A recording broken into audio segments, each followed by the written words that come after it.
Bonjour à tous et bienvenue sur BD & Co.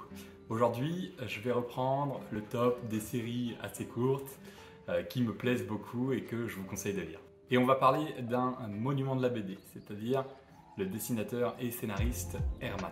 C'est une BD que j'avoue, je ne connaissais encore pas il y a à peine 4 mois. Je suis allé dans une petite BD Tech que je connais et j'ai été voir le type qui s'en occupe pour lui demander quelles seraient les petites pépites un peu de l'époque Moyen-Âge que je ne pourrais ne pas connaître et qu'il faudrait absolument que je connaisse. Le monsieur m'a tout de suite dit Les Tours du Bois-Maury, Chevalier Ardent et 2-3 autres BD. Je connaissais très bien Chevalier Ardent, donc je me suis tourné vers Les Tours du Bois-Maury. Quand il m'en a parlé, il était vraiment passionné par le travail d'Herman, c'était super intéressant. Et sur ses conseils, j'ai donc choisi de partir sur les 2 intégrales des Tours du Bois-Maury. Les intégrales du Bois-Maury, je les ai prises parce que d'une part, je les trouvais vraiment très belles avec leur première de couverture comme ça. Et puis ensuite, c'est plus simple pour ranger dans ma bibliothèque. Ces intégrales comprennent chacune 5 BD normalement, donc la série entière fait 10 tomes. C'est écrit, comme je disais, par Herman, un très grand auteur, dessinateur, ultra reconnu belge. Il a notamment gagné un Fauve d'Or pour l'ensemble de son œuvre, pas pour une œuvre en particulier. Les Tours du Bois-Maury, normalement, comme je disais, c'est une série de 10 tomes et c'est une série qui est franco-belge, donc avec normalement une taille très classique, cartonnée, d'environ 45 à 52 pages. Dans cette BD, on va suivre Aymar de Bois-Maury, donc juste ici, un chevalier qui est déchu de ses terres et qui souhaite justement récupérer le château de Bois-Maury. On va donc le suivre sur toute son épopée, mais bien sûr, chaque histoire est une histoire en tant que telle, on va suivre une aventure, on va dire à chaque fois, mais l'ensemble se regroupe dans une trame générale qui est bien sûr la recherche de récupération des terres de Bois-Maury. Sur les 5 premiers tomes, donc la première partie d'intégrale, on reste dans la France. C'est une partie qui est vraiment super intéressante. Moi j'ai beaucoup aimé, chaque histoire est super travaillée. Et sur la deuxième partie, qui est aussi très bien travaillée et très différente, moi j'ai préféré les dessins sur la deuxième partie et l'histoire est quand même très bonne. Et sur cette deuxième partie, on va le suivre au début en Europe, ensuite lors d'une croisade, donc il va descendre toute l'Europe pour arriver en Terre Sainte, et enfin retour en France pour tenter de récupérer Bois-Maury. Je ne vais pas vous spoiler plus sur l'histoire en tant que telle, mais voilà la trame générale. Alors, Les Tours de Bois-Maury, j'ai adoré. Sincèrement, c'est vraiment une BD qui est super bonne. J'ai été super étonné de découvrir une BD qui date de si longtemps d'une si bonne qualité et surtout que je n'avais jamais entendu. Parce que bien sûr qu'il y a plein de BD qui sont de très très bonne qualité, mais souvent j'en ai entendu parler, en tout cas au minimum un petit peu, et là j'en avais pas du tout entendu parler. Ce que j'ai beaucoup aimé dans cette BD, c'est que d'une part, l'histoire est très très bien écrite. On a vraiment un scénario de grande qualité, je trouve, avec beaucoup, on sent, de recherche de la part de Herman, parce qu'il va nous présenter une Europe avec des traits vraiment difficiles. C'est-à-dire que le climat est rude, on peut se faire attaquer tout le temps sur les chemins par les bandits, etc., les voleurs. Si on fait une bêtise, c'est tout de suite l'Inquisition ou alors les grands seigneurs qui vont venir vous couper la tête, vous couper la main, etc., etc. Il n'y a vraiment pas de pitié dans cette BD et en tout cas, il s'est inspiré de ce qu'il a lu sur le Moyen-Âge. Je trouve que ça en fait une BD qui est dure, mais juste. Je ne sais pas si c'est très juste, mais en tout cas qui est dure, mais on la comprend et on est encore plus immergé dans cette histoire. Pour vous donner un exemple sans trop spoiler, dès le tome 1, on va avoir l'histoire, le tome s'appelle Babette d'ailleurs, on va avoir le début de l'histoire avec cette certaine Babette qui se fait sur les 3-4 premières pages je pense, violer, et le bonhomme qui la viole, qui est un seigneur on va dire, avec peu de scrupules on dirait, eh bien il va se faire tuer par l'amoureux de cette paysanne, et cet amoureux qui va se faire attraper, va se faire brûler la main parce qu'il a fait du mal à un seigneur. Donc tout de suite, ça vous met dans l'ambiance, mais c'est vraiment superbe. Quelque chose qui m'a aussi beaucoup plu dans cette BD, c'est qu'on voit l'évolution du dessin de la part de Herman. Au tout départ, on a un dessin qui est vraiment assez simple, vraiment à l'ancienne. Sincèrement, moi j'ai revu des vieilles BD et c'est exactement ça, avec une coloration qui est, moi je trouve très moche pour le coup. Vraiment des couleurs super flashy, du gros jaune à la place des murs un petit peu colorés, grès, sépia, etc. Là on est vraiment sur du pétant de partout, le visage des gens c'est presque rouge, orangé, tomate, c'est vraiment pas terrible, mais le dessin est quand même beau.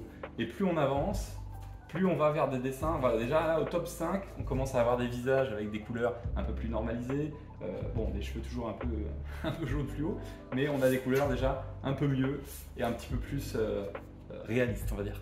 Ensuite, sur la deuxième intégrale, on va aussi avoir de mieux en mieux au niveau des dessins. Le trait commence à devenir de plus en plus fin, on a des visages qui sont de plus en plus cohérents et on a aussi des couleurs qui sont aussi plus cohérentes avec, alors je sais pas, j'étais pas là à l'époque, mais avec ce que l'on voit de l'époque habituellement dans des dessins, dans des fresques, etc. Donc on a un dessin qui est toujours de plus en plus beau et ça c'est super de pouvoir suivre un petit peu cette épopée avec l'auteur, on va dire, et avec tout ce qui nous amène là-dedans, c'est-à-dire qu'on a l'impression qu'il est en train de s'épanouir dans son dessin et dans son scénario, et ça franchement c'est un petit plaisir à lire et à suivre. Petite touche à ajouter, les dessins que vous voyez là dans le début de l'intégrale et sur quelques-unes des pages de l'intégrale aussi, eh bien c'est des dessins qu'il a fait ensuite, donc plus tard encore dans le temps, et donc forcément ils sont encore plus beaux et travaillés, enfin moi je trouve en tout cas qu'ils sont plus beaux et travaillés. C'est une BD du coup que moi j'ai personnellement adoré, que ce soit pour l'ambiance chevaleresque et puis ce personnage assez iconique d'Aymar de Bois-Maury. Moi j'ai trouvé ça super, la relation qu'il a avec son écuyer Olivier est vachement importante dans l'histoire et elle est très très agréable à suivre tout au long des 10 épisodes. Et puis sa quête générale et sa quête dans chacune des BD est vraiment bien faite et on arrive à suivre facilement chacune des BD et l'ensemble en même temps. C'est un gros coup de cœur pour moi, je suis super content de l'avoir découvert maintenant. Et puis je vous conseille, si vous avez le genre de BD de chevalier dans un monde qui est difficile du Moyen-Âge, c'est pas tout rose où les chevaliers sont les plus beaux avec les plus belles femmes et juste ils envoient des hommes au combat. Là c'est vraiment le chevalier qui va errer jusqu'à retrouver ses terres. Un petit point négatif, Herman le dit et j'avais lu plusieurs choses là-dessus, c'est qu'Herman n'est pas très bon en dessin sur les visages, en tout cas je trouve qu'il fait des magnifiques fresques, que ce soit sur les maisons, les villages, mais aussi les grandes étendues. Mais par contre sur les visages et sur les personnages, je trouve qu'il a un petit peu de mal en tout cas au début, et lui il le dit, c'est lui il a un peu de mal avec les visages, c'est là-dessus qu'il essaye de travailler énormément. Alors au début ça peut un peu choquer parce qu'il y a certains visages, parfois même qu'on ne reconnaît pas entre certaines pages, et c'est un peu dommage, ça gâche un petit peu parfois le début de l'expérience. Après c'est un détail minime, sincèrement, ça va pas vous gâcher non plus toute l'expérience, c'est juste que vous pourrez peut-être remarquer parfois que le visage de même Aymar est d'un coup sur une page un petit peu plus longiligne et sur une page d'après un peu plus rond, et je pense pas qu'il ait mangé et qu'il a pris 200 kilos entre les deux, donc parfois c'est un peu dommage, mais c'est juste une petite touche négative. Ça reste une BD que je recommande à tout le monde, c'est vraiment une super bonne BD. Alors comme parfois je le dis, peut-être pas pour les jeunes enfants, comme je le disais, le viol directement de cette jeune Babette dans l'épisode numéro 1, ça annonce un peu la couleur et donc forcément ça peut ne pas être bon pour tout le monde. Il reste une petite partie que je voudrais présenter qui est la suite, on va dire, de Tour du Bois-Maury, mais en attendant, si vous souhaitez vous abonner parce que vous appréciez mon contenu, n'hésitez pas à le faire tout de suite, il y a les liens dans la description et puis le bouton s'abonner. Si vous appréciez mes vidéos, laissez un petit j'aime, et puis bien sûr, si vous voulez me donner des séries qui pourraient être des pépites que je ne connais pas non plus, n'hésitez pas à le commenter, moi ça me fait plaisir d'apprendre et à découvrir des nouvelles séries avec vous. Alors, il y a une autre BD dont je vais vous parler, c'est Bois-Maury. En fait, ce que j'ai appris par le monsieur de la BD Tech, c'est que suite aux 10 épisodes des Tours du Bois-Maury, qui est bien une série à part entière, il y a eu Bois-Maury qui a été écrit. Alors sur le moment, je n'avais pas du tout fait de recherche, et donc je pensais que c'était Herman uniquement qui l'avait écrite, comme sur les autres BD, et en fait, plus j'ai lu la BD, plus j'étais hyper déçu par le scénario, par les histoires, etc. etc. Et en fait, c'est parce que c'est son fils Yves H qui a écrit le scénario de 4 des 5 BD qui sont dans cette intégrale. Comme je disais, moi j'ai choisi l'intégrale de Bois-Maury aussi, qui compte les 5 tomes suivants, l'histoire des Tours du Bois-Maury. Ces 5 histoires qui m'avaient paru super intéressantes, parce qu'en fait elles sont là pour raconter l'histoire des descendants de Aymar de Bois-Maury qu'on a suivi pendant 10 épisodes. Alors ça commence plutôt pas mal avec Assunta, qui est l'histoire d'un Aymar de Bois-Maury en Sicile, et il va vraiment avoir une histoire avec on va dire des chefs de guerre là-bas, des seigneurs, et ça va être pas mal, mais c'est pas non plus incroyable. Ce que je suis directement déçu en entrant là-dedans, c'est qu'on a un Aymar de Bois-Maury qui n'est pas du tout proche de ses terres de Bois-Maury, c'est dommage, on a passé 10 épisodes à ce qu'il retourne aux terres de Bois-Maury pour ensuite se faire, entre guillemets, renvoyer en Sicile sans aucune histoire, sans aucune mise en scène, sans aucune compréhension de où est-ce qu'on est, quand est-ce qu'on est, etc. etc. En tout cas au début. Mais l'histoire est bonne, donc on s'y attache et on se dit pourquoi pas, on va essayer de continuer. L'histoire n'est pas non plus exceptionnelle, je le dis tout de suite. Puis ensuite arrive l'épisode numéro 12, qui s'appelle Rodrigo. Et là, sincèrement, je l'ai lu et j'ai cru que c'était une farce. Alors, peut-être que je vais être critiqué sur ce que je vais dire maintenant, mais je trouve que le scénario est nul. On a perdu tout sentiment d'appartenance à Bois-Maury, toute fierté de Bois-Maury. On est d'ailleurs à se demander, est-ce qu'on est bien sur un Bois-Maury ou pas du tout? On suit un gars qui s'appelle Rodrigo de la Vega. Alors déjà, je trouve que les noms sont vraiment un peu ridicules, à la limite du ridicule. Et en fait, je vais spoiler, je vous préviens, passez un peu plus loin si vous ne voulez pas être spoilé. On va suivre Rodrigo de la Vega qui se rend compte qu'en fait, il a été récupéré quand il était jeune, que son père s'est fait assassiner et qu'on a volé le bébé, et marre de Bois-Maury. Donc on l'a transformé en Rodrigo de la Vega et on lui apprend à la toute fin de l'histoire. C'est vraiment, ça sort de nulle part. C'est encore une fois, on n'est plus sur les Bois-Maury, on n'a vraiment aucune appartenance. J'ai trouvé ça vraiment hyper décevant. En plus de ça, si on met de côté le fait que bon, on est sur un Bois-Maury, mais on ne voit pas le nom de Bois-Maury sur tout le long, on a une histoire qui n'est même pas terrible. C'est vraiment pas génial du tout. Et c'est à ce moment-là, justement, que j'ai été regarder sur Internet pourquoi ça avait baissé en qualité comme ça d'un seul coup. Et en fait, je me suis rendu compte que ce n'était plus Herman au scénario, mais son fils Ivache. Alors, je sais pas si c'est comme je sortais des tours de Bois-Maury que ça m'a un peu déboussolé et même un peu dégoûté, mais je me suis forcé à lire celle d'après, c'est-à-dire la 13, 14 et 15. Et bien en fait, c'est la même chose, c'est même pire sur certains. On est sur la 13 qui est Griette ou quelque chose comme ça, et là, c'est vraiment la pire histoire de tous les temps. On est sur une histoire qui se passe, on est maintenant dans les Flandres, en pleine neige. Toujours pas d'histoire avec Bois-Maury. On a même de la magie avec des espèces de lutins, de sorciers, de diablotins. On sait pas d'où ça sort, on comprend pas. On a un Aimar de Bois-Maury qui est en fait là un petit peu comme un pion. Il est juste malade, blessé, puis il s'en sort, puis il se fait moitié violer par une femme. Enfin, c'est super bizarre. Et ça n'a aucun sens en plus. Enfin, ça n'amène rien à l'histoire des Bois-Maury. Je vais pas en dire beaucoup plus sur les tomes d'après. Dans le tome 14, on se retrouve en Russie et en Pologne, dans ces eaux-là. Pareil, aucune histoire avec le Bois-Maury, on sait pas vraiment pourquoi il est là.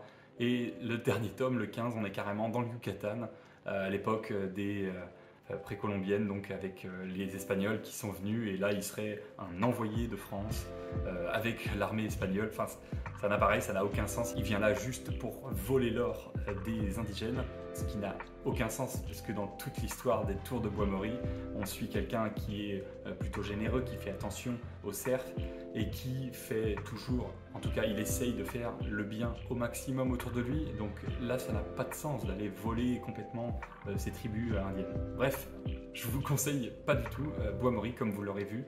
Ça m'a vraiment déçu parce que je sortais des tours de Bois-Maury vraiment avec le cœur en fête. Et là, tout d'un coup, c'est vraiment le coup de bâton derrière la tête, quoi. J'ai été très déçu par ces épisodes-là, que ce soit par la qualité scénaristique et même un peu par le dessin, je l'avoue. Ce qui est étonnant aussi, c'est que si on regarde les pages, le dessin, il est encore de mieux en mieux. Et cette fois, Herman a changé de travail, c'est-à-dire qu'il ne fait plus de dessin directement qui est ensuite colorisé. Là, il va travailler en couleur directe. Et ça amène un peu plus de touches intéressantes en tout cas sur les belles plaines et les belles étendues, comme je le disais tout à l'heure, qu'il fait déjà très bien. Par contre, au niveau des visages, eh bien, moi j'ai trouvé que c'était encore pire. En fait, les visages, à cause des ombres qu'il fait directement en manière couleur directe, eh bien, ça les change encore plus de bout en bout. Donc on va avoir quand même des belles scènes, des belles images, bon, à part tout l'épisode Griette là, dans le noir dans les Flandres. Mais sinon, voilà, des diablotins comme je vous en parlais. Et on va avoir du coup des couleurs qui sont soit un peu too much, un peu dans le retour des premiers épisodes dont je parlais, où les couleurs étaient un peu trop poussées. Eh bien, on va avoir soit des couleurs trop poussées, soit un peu trop pâles et des ombres sur les visages qui en fait repoussent encore plus à ces déformations de visage comme je parlais un peu plus tôt. Plus on avance, plus le dessin semble meilleur et en même temps semble pire. C'est très étonnant. C'est-à-dire qu'on va avoir un épisode là, l'épisode en Russie, où il va nous parler de la plus belle femme, etc., qu'il ait vue, etc. Et sur les différentes images, elle a des traits hyper grossiers et c'est dommage parce que ça va pas avec ce qu'il nous raconte. Ça me dérange pas que ce soit une femme qui se voit avec des traits grossiers, etc. Mais c'est dommage parce qu'il raconte complètement l'inverse dans l'histoire. C'est une super belle femme, etc., etc. De même, dans l'épisode tout dernier, on va être dans la forêt équatoriale et donc on va avoir quelque chose de très vert, de très poussé sur le vert, le sombre, etc.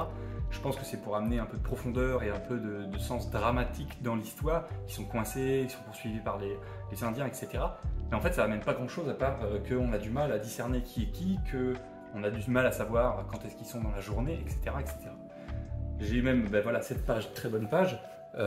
Ici, on voit le visage de Aymar qui change de page en page. Et ce n'est pas des expressions qui changent parce qu'il change de visage. C'est des expressions parce que le dessin est pas terrible. Je suis désolé pour les grands fans de Herman, mais je trouve que sur ces pages-là, c'est pas terrible.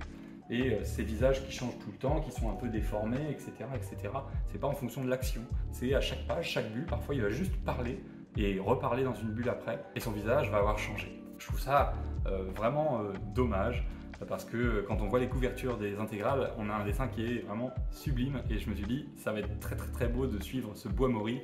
Et au final, le scénario est vraiment très mauvais, je trouve, surtout 12, 13, 14, 15, donc ceux de son fils, malheureusement. C'est pas pour être contre lui, mais c'est ce que je pense. Et puis le dessin, il y a un fond qui est super beau, le côté couleur directe est très sympa, les grandes descendues sont très belles, mais les visages sont de pire en pire. Alors peut-être que je suis très critique, comme je disais, parce que je sors des tours du Bois Mori qui m'ont emballé, mais là j'ai fait l'effort, on va dire, presque de tout lire, c'est-à-dire que les 2 derniers épisodes, en sortant de Grillette là, je me suis vraiment forcé à lire les 2 derniers, donc peut-être que ça n'a pas aidé, je peux donner ce petit point là, mais en tout cas, moi je vous conseille, si vous achetez les tours du Bois Mori, de ne pas vous laisser emporter par Bois Mori. Enfin, il y a un petit truc à noter, c'est que Herman vient tout juste de ressortir un 16e épisode, qui serait une sorte de préquel à l'histoire de Aymar de Bois Mori. J'ai pas eu le temps de trop suivre ça, j'avoue que j'étais un peu dégoûté par les tomes de 11 à 15, donc j'ai pas trop eu le temps de me pencher dessus. Ça vient de sortir, c'est sorti en 2021, donc je sais pas quoi penser, et par contre il est de retour tout seul au scénario, et ça peut être une très bonne nouvelle. Si je le lis, je vous en parlerai, mais je suis pas sûr de m'y mettre, sincèrement. Comme je le disais sur certaines autres séries, j'ai beaucoup de séries en attente, donc je vais privilégier celle qui me tente énormément plutôt que celle-là. Je pense que la série Les Tours du Bois Mori était bien comme elle est, et d'ailleurs, c'est pour moi, ça reste un petit chef-d'œuvre, alors foncez dessus. Voilà, c'était mon avis personnel, j'espère que ça vous a pas trop choqué. D'habitude, effectivement, je suis plus sur le positif uniquement, mais je voulais pas laisser les gens se faire embarquer dans la série suivante, donc Bois Mori, alors que personnellement, je pense qu'elle vaut pas du tout le coup. C'est quand même des BD qui valent cher, donc je préfère vous prévenir. Voilà, c'était BD & Co, je vous dis à dans 2 semaines, bye.